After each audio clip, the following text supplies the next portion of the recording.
پیارے آقا علیہ الصلوۃ والسلام کے اہل بیت کی خصوصیات، آج اسپیشلٹیز خصوصیات سنیں گے۔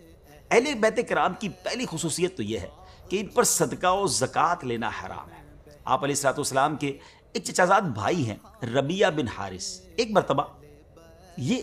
اور حضور علیہ الصلوۃ والسلام کے چچا حضرت عباس رضی اللہ عنہ اکٹھے ہوئے اور دونوں نے اپنے بیٹوں یعنی عبد المطلب بن ربیہ اور فضل بن عباس، ان دونوں کے بارے میں کہا کہ اگر ہم ان دونوں لڑکوں کو نبی پاک علیہ الصلوۃ والسلام کی خدمت میں بھیجیں اور یہ دونوں آپ سے بات کریں کہ آپ ان دونوں کو صدقات کی وصولی یعنی صدقات ریسیو کرنے پر مقرر فرما دیں، اور جس طرح دوسرے ریسیو کرنے والوں کو بھی اس میں سے کچھ نہ کچھ ملتا ہے، اس کا مزدوری ملتی ہے اس کام کے بدلے میں، اس طرح ان کو بھی مل جائے گا اور یہ ان دونوں کا سورس آف انکم بن جائے گا اور یہ اچھا ہو جائے گا۔ یہ دونوں حضرات ابھی اسی مشورے میں مشغول تھے کہ مولا علی شیر خدا کرم اللہ تعالی وجہ الکریم تشریف لائے اور وہ بھی پاس کھڑے ہو گئے۔ جب انہوں نے مولا علی کے سامنے بات کا ذکر کیا تو انہوں نے فرمایا کہ آپ دونوں ایسا نہ کریں، نبی پاک علیہ الصلوۃ والسلام اس کام کے لیے ان ہستیوں کو اجازت نہیں دیں گے۔ بہرحال انہوں نے کہا کہ ہم نبی پاک سے ڈسکس کرنا چاہتے ہیں، تو مولا علی نے فرمایا کہ ٹھیک ہے آپ ان دونوں کو بھیج دیں۔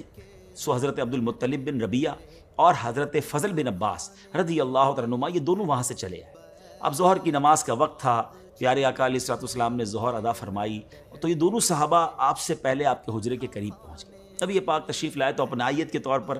ان دونوں کے کان پکڑے اور پھر فرمایا کہ تم دونوں کے دل میں جو کچھ ہے نکالو، یعنی اس بات کا اظہار کرو جو بات کرنے آئے ہو۔ پھر حجرے میں داخل ہوئے، یہ دونوں یعنی ابن ربیہ اور فضل بن عباس بھی داخل ہوئے۔ روایت میں آتا کہ ان دونوں نے گفتگو اب ایک دوسرے پر ڈالنا شروع کر دی کہ آپ بات کریں یا آپ بات کریں۔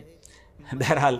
اب کسی ایک نے گفتگو شروع کرتے ہوئے نبی پاک کی بارگاہ میں عرض کی کہ اے اللہ کے رسول صلی اللہ علیہ وسلم، آپ سب لوگوں سے بڑھ کر احسان کرنے والے اور سب لوگوں سے زیادہ صلہ رحمی کرنے والے ہیں۔ عرض یہ کہ ہم دونوں نکاح کی عمر کو پہنچ گئے ہیں اور اس لیے حاضر ہوئے ہیں کہ آپ ہمیں بھی صدقات میں سے کچھ صدقات کی وصولی کے لیے مقرر فرما دیں، ہم جا کر صدقات جمع کریں گے، آپ کو لا کر دیں گے، جس طرح جو لا کر دیتے انہیں مزدوری وغیرہ ملتی ہمیں بھی مل جائے گی۔ ناظرین، اب معاملہ یہ تھا کہ اس دور میں کامنلی یعنی عامل جو زکوٰۃ ہوتے تھے نا، زکوٰۃ جمع کرنے والے، ان کو جو اجرت دی جاتی تھی وہ زکوٰۃ ہی میں سے دی جاتی تھی، اور یہ دونوں حضرات اہل بیت میں سے ہیں۔ اب یہ دونوں آپ علیہ الصلوۃ والسلام سے ایک ایسی جاب مانگ رہے تھے کہ اس کی اجرت زکوٰۃ میں سے دی جائے، تو نبی پاک علیہ الصلوۃ والسلام یہ بات سن کر خاصی دیر تک خاموش رہے۔ پھر جب یہ حضرات دوبارہ بات اسٹارٹ کرنے لگے تو حضرت زینب رضی اللہ تعالی عنہا نے پردے کے پیچھے سے اشارہ کیا، آپ دونوں ابھی بات نہ کریں۔ کچھ دیر کے بعد نبی پاک علیہ الصلوۃ والسلام نے فرمایا کہ آل محمد کے لیے صدقہ روا نہیں،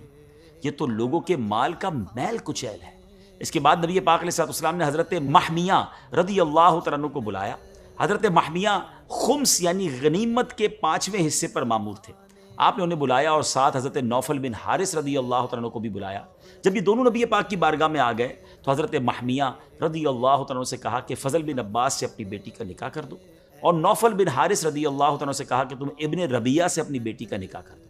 پھر آپ علیہ الصلوۃ والسلام نے حضرت محمیہ رضی اللہ تعالیٰ عنہ سے فرمایا خمس میں سے ان دونوں کو اتنا اتنا حق کے مہر ادا کر دو۔ کیا شان ہے میرے آقا کی